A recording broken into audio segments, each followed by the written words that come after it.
Hello everyone, this is Leo from Kosen Homes. Today I will lead you to visit our factory. Our company is located in Bangkwon Town, Junan County, Ligny City, Shandong Province.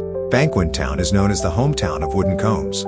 It has a long history of wooden comb manufacturing at a large production scale. Our factory is rooted in this wooden comb industrial base.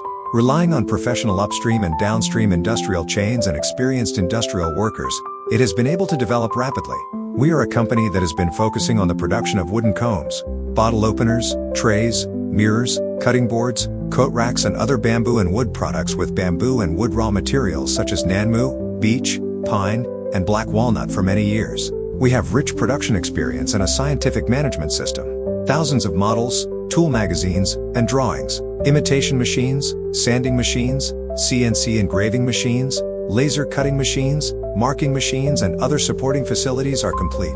Close to Qingdao Port, Rizhao Port, Lianyungang Port and other ports, high-quality European beech, South American sandalwood, American black walnut and other high-quality imported wood are available nearby. Provide a series of customization and OEM services from raw material production to processing ODM/OEM. Welcome customers to visit the factory for guidance and business negotiations. We look forward to your arrival.